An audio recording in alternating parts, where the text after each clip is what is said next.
it was a great experience, the audition, and I think that's hugely down to Sandra's approach, and how much she gave me on the day. I'm here with Jodie Comer, Sandra Oh, Fiona Shaw, and writer Suzanne Heathcote in a virtual manner, but we are all here with you out there in the world.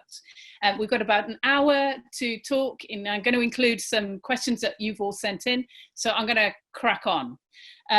The only thing I would say before we start is that the final episode of Series 3 has been out on iPlayer since Monday, but it's not coming out on BBC One until Sunday. So if you haven't seen it, we are going to put some spoilers in. So you might want to occasionally go la la la la la. Sorry about that.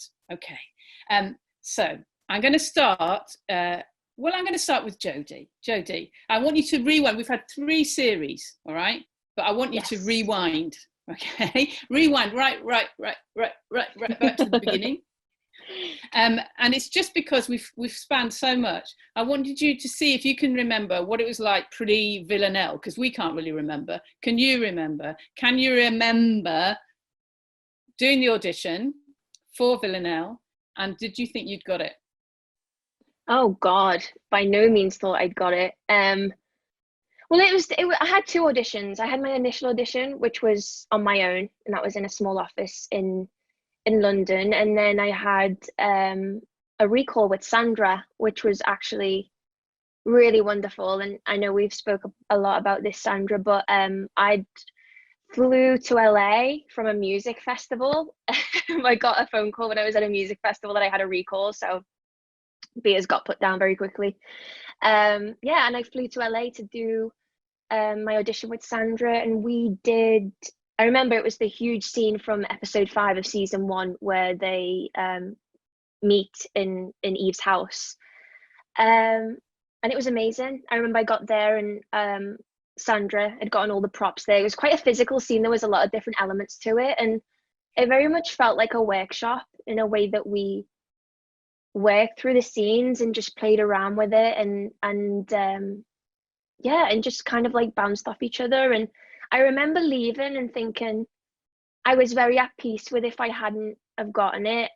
I knew it was a great experience of the day, and we actually found so much in the room. I knew I couldn't have done any more than what we'd found, really. So I kind of left it quite content, but then it was like a 2-week wait to find if I got the part or not. So that was, you couldn't be content then. Yeah, no, that very quickly went out the window. But it was a great experience, the audition, and I think that's hugely down to Sandra's approach and how much she gave me on the day. And have you found, as the 2 of you have worked together through these 3 series, I mean, most, not all, but most of your scenes are really intense together. It's not like, you're sitting around having a cup of tea or anything. Yeah. Your encounters are always really intense. Is there a kind of psychological aspect of you 2 working yourself up to those encounters when you're actually filming them? I think it happens naturally, honestly, because our characters spend so much time kind of talking about each other and kind of orbiting around each other that when we get to those scenes, it's the tensions kind of naturally built in that way. And we never over prepare anything beforehand. We always kind of just come to the scene with what we both feel and experience, and don't really discuss it very much, and just kind of play with it within the moment. And it's it always feels like there is such a weight to it, but it's always, it's one of the most enjoyable parts about the show is people want to see these characters together, but there's such a fine line of when we do and when we don't and how much we allow that. So it's just a lot of. Well, I'd like to, Sandra, can I bring you in on this? Because there's 2 scenes in particular in this series I'd like to talk to you about. One, we can call it the bus kiss headbutt scene. And then the very last episode and the final scene I'd like to kind of talk to you about. But first of all, the bus kiss headbutt scene. I am not an actor, but that struck me as quite a difficult scene to actually film on a bus while grappling with each other. What are your memories of that scene? I think just the practicality, the physicality of shooting a fight sequence on a moving bus with a crew with a crew that's just crammed into half of the bus. The downstairs, wasn't it?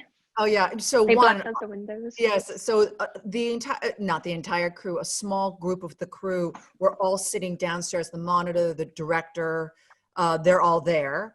And then upstairs, which is the camera department and the sound department, who are with us, moving with us. So just, you know, it's a challenge to just physically to do it.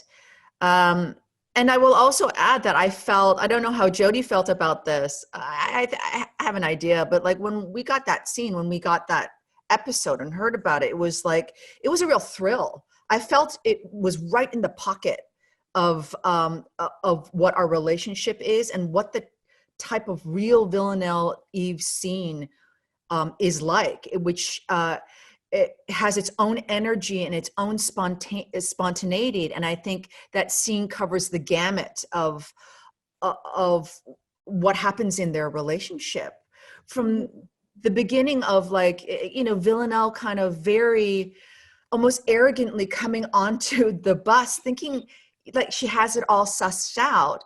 And then Eve, who's constantly in some ways surprising Villanelle, which is in so much what Villanelle really needs. And then she actually gets the affirmation that she wants. The difference between how Villanelle walks up onto the bus and then is left and watches the bus, her reaction is, you know, and then of course for Eve, on the other hand, is how she's in the phone trying to communicate with Nico, her husband, and then how she's kind of left, kind of shattered open. It was great to play that scene because it just covers their entire relationship at that moment, you know, and it's done primarily physically. Yeah, that's amazing, because it's actually, that's the whole of the arc of almost series 3 in this one moment, isn't it? Actually, I'd say mostly it's about season 1 and 2. And I would say the back half of 3 changes. So that's the only thing I would add to that. Yeah. Suzanne, I want to bring you in as the writer here, because we just started talking about the kind of the arcs, because Eve starts off the series 3 a very, very different person from how she ends. So does Villanelle. And actually you could say also, although Carolyn is harder to crack in that way, she also changes too. When you were thinking about the writing of it, what was the arc that you wanted to take them on? Did you have a very specific idea? Yeah, and actually in the writers' room, we really talked about that at the beginning. That was sort of, you know, where do we find them, and where do we want them to go emotionally? How do we see them being different by the end of the season? And then it's just about like working out the details of sort of how you get them to that point.